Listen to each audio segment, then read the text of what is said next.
Hi friends, అందరికీ నమస్కారం. అంజలి కథలకి స్వాగతం. ఈరోజు చందమామ కథ పేరు రాగి బిందె భూతం. కథను రచించిన వారు వసుంధర గారు. సీతయ్య తాగుబోతు. ఉన్న పొలము ఇల్లు అమ్మేశాడు. సరైన వైద్యం లేక భార్య చనిపోయింది. ఉన్న ఒక్కగానొక్క కొడుకు రాజయ్యను కూడా చలపతికి బానిసగా అమ్మేశాడు. ప్రతిఫలంగా చలపతి సీతయ్యకు రోజు తాగటానికి డబ్బిచ్చేవాడు. ఒక రోజున సీతయ్య చనిపోయాడు. రాజయ్య తండ్రికి దహనకాండ జరిపించి చలపతి వద్దకు వెళ్ళి, అయ్యా, ఇంతకాలము తమరు చేసిన సాయము కలకాలం గుర్తుంచుకుంటాను. ఈ ఊళ్ళో మా అమ్మ చచ్చిపోయింది, మా అయ్య చెడిపోయాడు. నేను దిక్కులేని పక్షినయ్యాను. ఇక్కడ నేనుండలేను. ఎవరూ ఎరగని చోటుకు పోయి గుట్టుగా బ్రతుకుతాను అన్నాడు. చలపతి వాడి మీద జాలి నటిస్తూ, నీ బాధ నాకు అర్థమైంది, కానీ నా పరిస్థితి నువ్వు అర్థం చేసుకో. తాగుడు పేరు చెప్పి మీ నాన్నకున్న ఆస్తంతా ఖర్చు అయిపోయింది. ఆ తర్వాత మీ నాన్న తాగుడు ఖర్చు నేను భరించాను. ఆ విధంగా నాకెంత ఖర్చు అయిందో నువ్వు ఊహించలేవా అన్నాడు. అయితే నేనేం చేయాలి అన్నాడు రాజయ్య. మీ నాన్న సీతయ్య నిన్ను నాకు బానిసగా అమ్మేశాడు. అయినా నేను నిన్ను బానిసగా చూడను. 2 పూటలా తిండి పెడతాను. ఇంట్లో పనులన్నీ చెయ్యి, లేదా నేను చెప్పిన 3 పనులు చేసి శాశ్వతంగా స్వేచ్ఛను పొందు అన్నాడు చలపతి. రాజయ్య ఆ పనులేమిటో చెప్పమని అడిగాడు. ఊరి చివర కొండ ప్రాంతాల చలపతికి 4 ఎకరాల మెట్ట పొలం ఉన్నది. దాన్నెవరూ కొనరు. అందులో పంటలు కూడా పండవు. రాజయ్య ఆ పొలాన్ని సాగు చేయటం మొదటి పని. పంటలు పండని పొలాన్ని నేనెలా సాగు చేయగలను? ఈ పని చెప్పడం న్యాయం కాదు అన్నాడు రాజయ్య.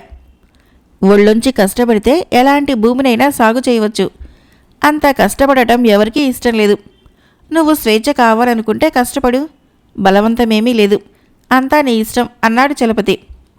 సరేనని రాజయ్య కొన్నాళ్ల పాటు ఆ మెట్ట పొలంలో కష్టపడి పనిచేశాడు. ఒక రోజున వాడు తవ్వుతూ ఉంటే ఒకచోట కంగుమని చప్పుడైంది. అదేమిటా అని వాడి మరికాస్త లోతుకు తవ్వి చూస్తే అక్కడ ఒక రాగి బిందె దొరికింది. దాని మూత తీయగానే అందులో నుంచి పెద్ద పొగ వచ్చింది. చూస్తుండగానే ఆ పొగ భూతంగా మారి, నీకేం కావాలో చెప్పు, నీ కోరిక తీర్చుతాను అన్నది. రాజయ్య ఆశ్చర్యపడి, ఎవరు నువ్వు?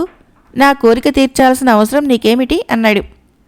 నేను రాగి బిందె భూతాన్ని. ఈ రాగి బిందెకు అద్భుత శక్తులున్నాయి. ఆ శక్తులతో మంచివారికి సహాయపడటము నా ధర్మము అన్నది ఆ భూతం. నేను మంచివాడినని నీకెలా తెలిసింది అని అడిగాడు రాజయ్య మరింతగా ఆశ్చర్యపోతూ. ఈ రాగి బిందెకు అద్భుత శక్తులున్నాయని ముందే చెప్పాను కదా. మంచివాళ్ళు బిందెను తాకగానే అది నన్ను ప్రేరేపిస్తుంది అన్నది రాగి బిందె భూతం. అసలు నువ్వు ఈ రాగి బిందెలో ఎలా ప్రవేశించావు అని అడిగాడు రాజయ్య. ఆ గొడవంతా నీకెందుకు? నువ్వు చక్కగా నా సాయం పొంది సుఖపడవచ్చు కదా అన్నది రాగి బిందె భూతం. రాజయ్య ఒక్క క్షణం ఆలోచించి, అయితే విను, నేనొక బానిసను. స్వేచ్ఛను పొందటానికి అష్టకష్టాలు పడుతున్నాను. నువ్వు ఈ రాగి బిందెకు బానిసవని నాకు అనుమానంగా ఉంది. నా కష్టాలు తీర్చటానికి మరొక బానిసను కష్టపెట్టడం నాకేమాత్రమూ ఇష్టం లేదు అన్నాడు రాజయ్య. నువ్వు నిజంగా చాలా మంచివాడివి. నీకు నా కథ చెబుతాను విను అంటూ భూతం చెప్పడం మొదలుపెట్టింది.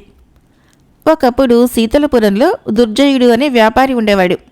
వాడు పరమదుష్టుడు, స్వార్థపరుడు. అన్నదమ్ముల ఆస్తులన్నీ కాజేసి వాళ్ళని ఇంట్లో నుంచి తరిమేశాడు. నమ్మిన ప్రాణస్నేహితుడు గోపీనాథుణ్ణి కూడా దారుణంగా మోసం చేసి కట్టుబట్టలతో సాగనంపాడు. గోపీనాథుడు అడవికి పోయి తపస్సు చేసి దివ్యశక్తులు సంపాదించి తిరిగి వచ్చి దుర్జయుణ్ణి కలుసుకొని, నువ్వు చాలా పాపాలు చేశావు, వాటి నుంచి విముక్తి పొందే మార్గం చెబుతాను. అందుకు ముందుగా నీ సర్వస్వాన్ని పేదలకు దానం చెయ్యి అన్నాడు. దుర్జయుడు సరేనని గోపీనాథుడికి చెప్పాడు. వాడు తన ఆస్తిపాస్తులన్నీ ఎరుగున్న వారికి దానం చేసి వాళ్ళు మళ్ళీ తనకు తిరిగి ఇచ్చే విధంగా రహస్య ఒప్పందం చేసుకున్నాడు. గోపీనాథుడు దుర్జయుడు ముందొక రాగి బిందెను ఉంచి, దీనికి అద్భుత శక్తులున్నాయి. మంచి మనసుతో దీన్ని తాగితే నీ పాపాలన్నీ హరించుకుపోతాయి. అప్పుడు మనిద్దరము అడవికి వెళ్ళి మిగిలిన జీవితకాలాన్ని గడుపుదాము అన్నాడు.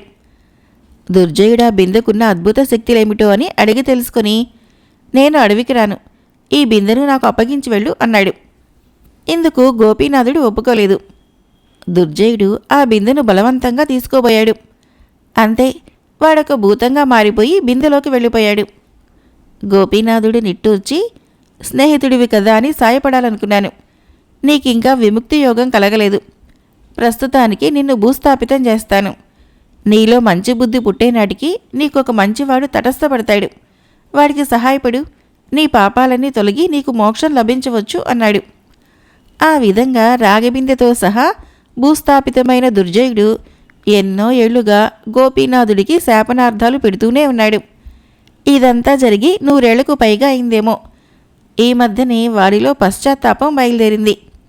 మంచివాళ్లకు సహాయపడాలన్న కోరిక పుట్టింది. అయితే నీ పేరు దుర్జయుడన్నమాట. నా కథ కూడా విను అంటూ రాజయ్య భూతానికి తన కథ చెప్పాడు.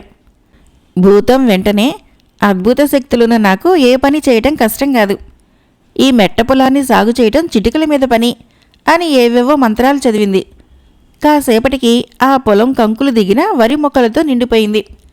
ఇప్పుడు నేనేం చెయ్యాలి అన్నాడు రాజయ్య. నా గురించి నీ యజమానికి చెప్పకు. నేను ఈ రాగి బిందులో ఇక్కడే ఉంటాను. నువ్వు వెళ్ళి నీ యజమానికి కావలసిన మిగతా 2 పనులు అడిగి తెలుసుకో అన్నది భూతం. రాజయ్య చలపతి వద్దకు వెళ్ళి తను పొలం సాగు చేశానని, అప్పుడే ధాన్యం కంకులు వేశాయని చెప్పాడు. ఇది విన్న చలపతి ఆశ్చర్యపోయి ఆ విడ్డూరం చూద్దామని పొలానికి బయలుదేరాడు. చలపతితో పాటు ఆయన కూతురు శారద కూడా వచ్చింది. ఇద్దరూ పొలం చేరి పంట చూసి విస్తుపోయారు. ఇక నాకు ఆ 2వ పని ఏమిటో కూడా చెప్పండి అని అడిగాడు రాజయ్య. నీవు సామాన్యుడివి కాదు. నీకేవో అద్భుత శక్తులున్నాయి. లేకుంటే ఇది సాధ్యం కాదు అంటూ చలపతి తనపై మీది కండువాను నేల మీద పరిచి దీన్నిండా కాసుల వర్షం కురిపించు అన్నాడు. రాజయ్య రాగిబిందె భూతాన్ని కలవాలనుకుంటుండగానే ఆ కండువా నిండా బంగారు కాసులు కురిశాయి. చలపతి ఆశ్చర్యానికి అంతులేదు. ఇక మీ 3వ పనేంటో చెప్పండి అన్నాడు రాజయ్య. చలపతి ఏదో అనేలోగా శారద చటుక్కున, నువ్వు నన్ను పెళ్లి చేసుకో అని అడిగింది. అందుకు నేను సిద్ధమే, కానీ ముందు నాకు స్వేచ్ఛ కావాలి అంటూ రాజయ్య చలపతి వంక చూశాడు. చలపతి వాడి వంక తీవ్రంగా చూసి, ఏవో 4 గారడీ చిట్కాలు నేర్చినంత మాత్రాన నాకు అల్లుడు కావాలనుకుంటున్నావా? మరిచిపోకు, నువ్వు నాకు బానిసవు. అభం శుభం తెలియని నా కూతురు మాటలు లెక్కలోకి రావు. నువ్వు చెయ్యాల్సిన 3వ పని నేను చెప్పాలి అన్నాడు. సరే, తమరే చెప్పండి అన్నాడు రాజయ్య నెమ్మదిగా. నన్ను కలకాలము ఇదే విధంగా సేవించుకోగలిగే బానిస నాకు కావాలి. అది నువ్వైనా సరే, లేక అలాంటి బానిసని వేరెవరినైనా ఏర్పాటు చేసినా సరే అన్నాడు చలపతి వెంటనే. ఈ మాటలు వింటూనే చలపతి చాలా జిత్తులు మారి అని, తనకిక బానిసత్వం నుంచి విముక్తి లేదని అనుకొని రాజయ్య నిరాశపడిపోయాడు. అయితే అంతలో వాడి బుర్రలో ఏదో తళుకుమన్నది. వాడు చలపతితో, అయ్యా, మీకొక బానిస కావాలి అంటే మీకు ప్రాణమున్న ఈ చలపతి శరీరానికి, అంతే కదూ అన్నాడు. అవును అన్నాడు చలపతి. అలాగే జరుగుతుంది. మీకు వేరే బానిసను ఏర్పాటు చేస్తే నాకు స్వేచ్ఛనివ్వాలి. శారదను నాకిచ్చి పెళ్లి చేయాలి, సరేనా అని అడిగాడు రాజయ్య. సరే అన్నాడు చలపతి. అప్పుడే తనకు వాడితో పెళ్లి కుదిరిపోయినట్లుగా సిగ్గుపడి శారద అక్కడి నుంచి ఇంటికి పారిపోయింది. రాజయ్య చలపతితో, తమరు ఒక్క క్షణం ఆగండి, బానిసను ఏర్పాటు చేస్తాను అన్నాడు. చలపతి అక్కడే కూర్చొని వానగా కురిసిన బంగారు కాసులను లెక్కపెట్టసాగాడు. రాజయ్య రాగిబిందె భూతం వద్దకు వెళ్ళి జరిగింది చెప్పి, చలపతి పరమధూర్తుడు. ఆయనకు మనిషిగా బ్రతికే అధికారం లేదు. నువ్వు ఒకప్పటి చెడ్డ గుణాలు విడిచిపెట్టి మంచివాడివయ్యావు. ఇప్పుడు మీరిద్దరూ స్థానాలు మారండి. చలపతి ఆత్మ భూతమై రాగిబిందెలోకి ప్రవేశిస్తే నువ్వు చలపతి శరీరంలోకి ప్రవేశించి మంచి మనిషిగా ఆయువు ఉన్నంతకాలము జీవించు. నీకు నాకు ఒకేసారి స్వేచ్ఛ లభిస్తుంది అన్నాడు. రాగిబిందె భూతంగా ఉన్న దుర్జయుడు రాజయ్య తెలివిని మెచ్చుకొని వాడు చెప్పినట్లే చేసి తనే చలపతి అయ్యాడు. అప్పుడు రాజయ్య, అయ్యా, ప్రాణమున్న ఈ చలపతి శరీరానికి బానిసగా రాగిబిందె భూతాన్ని ఇస్తున్నాను. నేను చలపతికి చెప్పిన 3వ పని చేసినట్లేగా, ఇక నాకు స్వేచ్ఛనివ్వండి అన్నాడు. అప్పటికి చలపతి ఆత్మ భూతమై రాగిబిందెలో చేరి బయటికి రాలేక లబో దిబోమంటున్నది. చలపతి రూపంలో ఉన్న దుర్జయుడు ఆయనకు జరిగిందంతా చెప్పి, స్వార్థం మితిమీరితే ఎవరు తీసుకున్న గోతిలో వారే పడతారు. నీకు బానిస కావాలనుకొని నువ్వే బానిసవయ్యావు. అయితే నీ వంటి బానిసతో నాకేమీ పనిలేదు. కాబట్టి రాగిబిందెతో సహా నిన్ను భూస్థాపితం చేస్తాను. నీ వంటి వాళ్ళని సన్మార్గులుగా మార్చటంలో ఈ ప్రపంచానికి ఉడతా భక్తి సాయం చేయాలనే గోపీనాథుడి రాగి బిందెను సృష్టించాడు. తొందరగా నీ బుద్ధి మార్చుకో అన్నాడు. రాగి బిందెను భూస్థాపితం చేశాక వాళ్ళిద్దరూ ఇల్లు చేరుకున్నారు. రాజయ్యకు శారదకు పెళ్లి జరిగింది. ఆ పెళ్లి జరిగిన కొద్ది రోజులకే చలపతి రూపంలో ఉన్న దుర్జయుడికి ఆయువు తీరిపోయింది. తను సుఖపడుతూ 10 మందిని సుఖపెడుతూ కలకాలం జీవించిన రాజయ్య కారణంగా ఎవరికీ రాగిబిందె భూతాన్ని దర్శించే అవకాశం రాలేదు.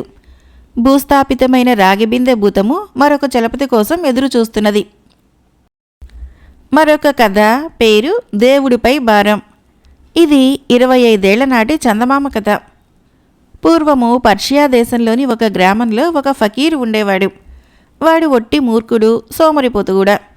కాళ్ళు చేతులు ఉండి కావాల్సినంత బలం ఉన్నా కష్టం చేసి బ్రతకాలన్నా ఇచ్చలేదు వాడికి. కడుపు నిండడం కోసము యాచన చేసేవాడు.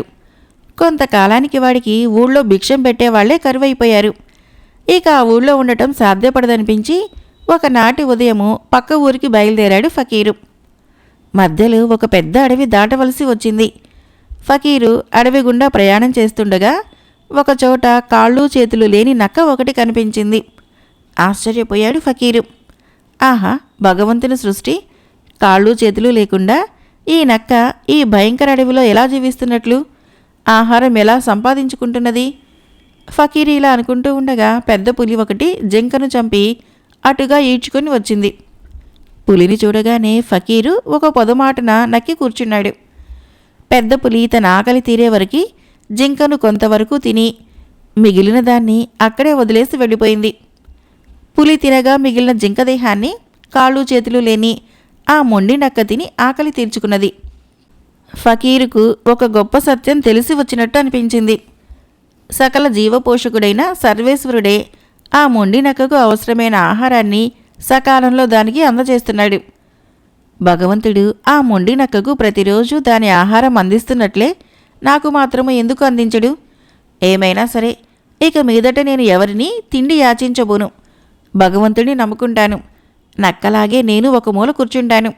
నా దినభత్యము భగవంతుడే నా దగ్గరికి పంపిస్తాడు అని నిశ్చయించుకొని ఆ ఫకీరు గ్రామం వైపు ప్రయాణం సాగించాడు. అతను పక్క గ్రామం చేరి తిన్నాగా మసీదు వద్దకు పోయి జోలె కట్టి మసీదు ముందు నిలబడ్డాడు. అక్కడ ఉన్న ఒక పెద్ద మనిషి ఫకీర్ని చూసి, అయ్యా, ఇక్కడ ఎవరూ లేరు, మరొక చోటుకు పోయి యాచించు అని సలహా ఇచ్చాడు. ఇల్లంటూ ఉన్న తర్వాత ఎవరు ఉండకపోవటం ఏమిటి? ఇందులో ఉండేవారు దీనుల అవస్థకు జాలి చెందరా అన్నాడు ఫకీరు. ఆ పెద్ద మనిషి చిరాకు పడుతూ, ఇక్కడ ఉండేదెవరనుకున్నావు?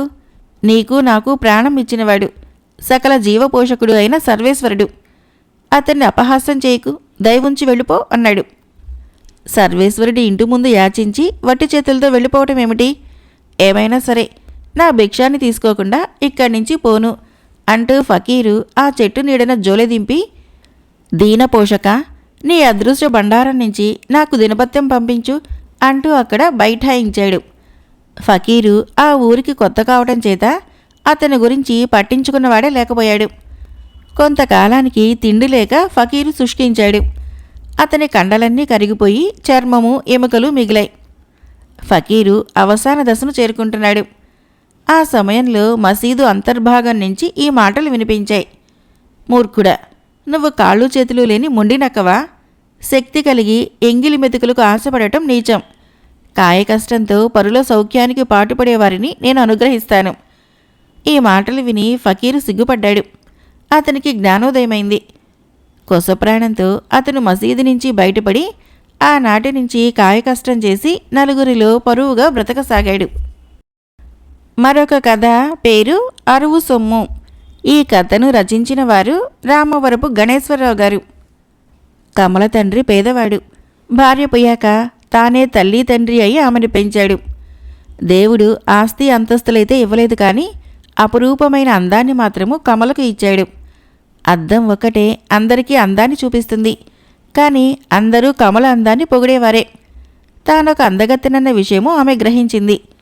యుక్త వయసు వచ్చాక తన అందానికి తగినట్లు ఏ జమీందారు కొడుకో తన కోసం వస్తాడని, తనను ఐశ్వర్యంలో ఓరలాడిస్తాడని ఆమె కలలు కనసాగింది. కమలను పెళ్లి చేసుకుంటామని చాలామంది వచ్చారు. అలా వచ్చిన వాళ్ళందరూ మధ్యతరగతి కుటుంబాల్లోని వాళ్లే. వాళ్ళు అతిగా కట్న కానుకలకు ఆశపడటం వలన అవి ఇచ్చుకునే స్థితిలో కమల తండ్రి లేకపోవటం వలన ఆ సంబంధాలేవీ కుదరలేదు. ఆ పరిస్థితుల్లో పట్నంలో పనిచేస్తున్న శివస్వామికి కమల ఎంతో నచ్చింది. అతనికి తల్లి తండ్రి లేరు. కట్నం లేకుండా నిరాడంబరంగా పెళ్లి చేసుకోవటానికి ఒప్పుకున్నాడు. బంధువులందరూ కమల అదృష్టాన్ని ఎంతగానో పొగిడారు. కమల మాత్రము దిగులు పడిపోయింది. తన వివాహంతో తన దశ తిరిగిపోతుందని, తన అందం తనను అందలం ఎక్కిస్తుందని ఆమె కన్న కలలు కలలుగానే ఉండిపోయాయి. కమల పట్నానికి శివస్వామితో కాపురానికి వెళ్ళింది. శివస్వామికి ఉండటానికి సొంత ఇల్లు ఉంది. తిండికి ఏ లోటు లేదు. అతనికి కమల అంటే ఎంతో ప్రేమ. కానీ కమల మనసులో మాత్రము ఏదో వెలితి ఉండిపోయింది. తనకు పట్టుచీరలు నగలు లేకపోవటము ఆమెకు ఒక పెద్ద లోటుగా కనిపించేది. ఒకసారి శివస్వామి దూరపు బంధువు అతన్ని పెళ్లికి పిలవటానికి గ్రామం నుంచి పట్నానికి వచ్చాడు. లోగడ అతడు శివస్వామికి కష్టాల్లో ఉన్నప్పుడు చాలా సహాయం చేశాడు. శివస్వామి కమలతో పెళ్లికి వెళదామన్నాడు సంతోషంగా. కానీ కమల ఏమాత్రమూ ఉత్సాహం చూపించలేదు. నన్ను ఏ ముఖం పెట్టుకుని బయలుదేరమంటారు? నా బోసు మెడను చూసి పెళ్లిలో నలుగురు నవ్వరా? కట్టుకోవటానికి నాకు ఒక మంచి చీరైనా లేదు. నేను రాను, మీరు కావలిస్తే వెళ్ళండి అన్నది కమల చిరుకోపంగా.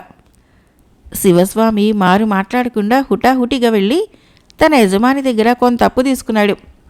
ఉన్నంతలో ఒక పట్టుచీర కొన్నాడు. పెద్ద జరీ అంచుతో మందారం రంగులో అది చూడ ముచ్చటగా ఉంది. దారిలో గుప్పెడు మల్లెపువ్వులు కొని ఇల్లు చేరుకున్నాడు. అతడు కొత్త చీర మల్లెపూలను భార్యకిస్తూ, కమల, ఏ నగలు ఇవ్వలేని అందము నీది. అయినా శుభకార్యానికి ఏ అలంకరణ లేకుండా వెళ్తే బాగుండదు. ఒక పని చేద్దాం. పక్కింటి కాంతంగారి మెడ నిండా నగలే. పెళ్లికి వెళ్ళి 2 రోజుల్లో తిరిగి వస్తాం కదా. తన నగ ఒకటి అరివిస్తుందేమో ఆమెనడిగి చూడు అన్నాడు. కమల అయిష్టంగానే కాంతాన్ని అడిగింది. కాంతము బీరువాలోని నగలు పెట్టి తెచ్చి ఆమె ముందు పెట్టింది. అందులోని చంద్రహారము కమలకెంతగానో నచ్చింది. 2 రోజుల్లో తిరిగి ఇచ్చేస్తానని చెప్పి ఆమె చంద్రహారం తీసుకున్నది. శివస్వామి కమల ఎద్దుల బండి మీద 3 గంటలు ప్రయాణం చేశాక పెళ్లివారిలు చేరుకున్నారు. పెళ్లి మర్నాడు పొద్దున 10 గంటలకి. మర్నాడు చీకటినే స్నానమయ్యాక కమల కొత్త చీర కట్టుకున్నది. మెడలో అరువు తెచ్చుకున్న చంద్రహారం వేసుకున్నది. తలలో మల్లెలు తురుముకున్నది. అసలే అందగత్తే. ఆ కొద్దిపాటి అలంకరణతో సానబట్టిన వజ్రంలా తయారైంది. పెళ్లికి వచ్చిన వారందరి చూపు ఆమె మీదే. ఇదంతా గమనిస్తున్న కమల ఆనందానికి హద్దు లేకుండా పోయింది. పెళ్లైన మర్నాడే భార్యాభర్తలు పట్నం తిరిగి వచ్చారు. కాంతం నగను తిరిగి ఇద్దామని పెట్టి తెరిచిన కమల కెవ్వు మనది. చంద్రహారం అందులో లేదు. పెళ్లి సమయంలో పెట్టుకున్న నగ రోజంతా అలాగే ఉంచి సాయంత్రము స్నానమయ్యాక పెట్టెలో పెట్టినట్లు కమలకు జ్ఞాపకం. పెట్టెకు వేసిన తాళం వేసినట్లే ఉన్నది. సంగతి తెలుసుకున్న శివస్వామి కమలని ఓదార్చుతూ, పెళ్లికి వచ్చిన వారిలో ఎవరు దొంగిలించారో కనుక్కోలేము. ఇప్పుడు కాంతంగారితో ఏమని చెప్పటము? పెళ్లిలో నగపోయిందంటే ఆమె నమ్ముతుందా? మనము మోసకారులం అనుకుంటుంది. అందుకని అచ్చంగా అలాంటి చంద్రహారం ఒకటి మనం కొని గుట్టు చప్పుడు కాకుండా ఆమెకి ఇవ్వటం ఒకటే మార్గము అన్నాడు. తర్వాత శివస్వామి బయలుదేరి మధ్యాహ్నానికల్లా ఇంటికి తిరిగి వచ్చాడు. యజమాని మరికొంత అప్పు ఇచ్చాడని, ఇంటిని తాకట్టు పెట్టి మిగిలిన డబ్బు తెచ్చానని అతడు కమలకు చెప్పాడు. భార్యాభర్తలిద్దరూ చాలా దుకాణాలు తిరగ్గా ఒక దుకాణంలో వాళ్లకు కావలసిన చంద్రహారం దొరికింది. ఆ సాయంకాలమే కమల కొనినటువంటి చంద్రహారాన్ని పక్కింటి ఆవిడ కాంతానికి ఇచ్చేసింది. 2 రోజుల తర్వాత కమల పని మనిషిని మార్పించి తన ఇంటి పని తనే చేసుకోవటం మొదలుపెట్టింది. ఖాళీగా ఉన్న పెరట్లో కూరల పెంపకం కూడా ప్రారంభించింది. కొబ్బరి ఈనెలు తెప్పించి చీపుర్లు చేసి దుకాణాల్లో అమ్మించసాగింది. శివస్వామి ఈ పనుల్లో భార్యకు చేదోడు వాదోడుగా ఉండేవాడు. ఇలా 5 సంవత్సరాలు గడిచాయి. తీరని పనుల ఒత్తిడితో కమల నాజూకుతనము చాలా వరకు హరించుకుపోయింది. ఒకప్పుడు అద్దంలో గంటలకు గంటలు చూస్తూ కూర్చునే కమల ఇప్పుడు తన అందం గురించి ఆలోచించడానికి కూడా వ్యవధి లేకుండా ఉంది. ఇప్పుడు ఆమెకు తన జీవితం పట్ల ఎటువంటి అసంతృప్తి లేదు. ఒకనాడు కమల తామింతవరకు కూడబెట్టిన డబ్బును పెట్టెలో నుంచి తీసి లెక్కబెట్టాక పట్టరాని ఆనందంతో కేకపెట్టింది. ఆ డబ్బుతో పోయిన చంద్రహారం కోసం చేసిన అప్పు తీరిపోతుంది. ఇంటిని తాకట్టు నుంచి విడిపించుకోవచ్చు.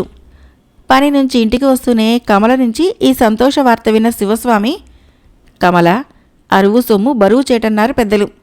అప్పటి పరిస్థితుల్లో ఈ వాస్తవం చెప్పినా ప్రయోజనం ఉండదని నాకు తెలుసు. క్షమించగలవన్న ధీమాతో ఈ సంతోష సమయంలో ఒక నిజం చెప్పదలిచాను అన్నాడు. ఏమిటా నిజము అంటూ ఆత్రుతగా ప్రశ్నించింది కమల. చంద్రహారాన్ని ఎవరూ దొంగిలించలేదు. స్నానానికి వెళ్ళి బావిగట్టు మీద నువ్వు దాన్ని మర్చిపోయావు. నేను చూసి దాచాను. పట్నం వచ్చాక దాన్ని నగల దుకాణంలో ఇచ్చాను. ఆ దుకాణందారుడు నా మిత్రుడే. వాడమ్మినట్లు నేను కొన్నట్లు నటించాం. అంతే. మన ఇల్లు తాకట్టు పెట్టలేదు. నేను అప్పు చేయను లేదు. కనుక ఈ డబ్బుతో ఆనందంగా నీకు కావలసిన నగలు చేయించుకో అన్నాడు శివస్వామి చిరునవ్వుతో. కమల 1-2 క్షణాల పాటు ఆనందంతో పరవశించిపోయింది.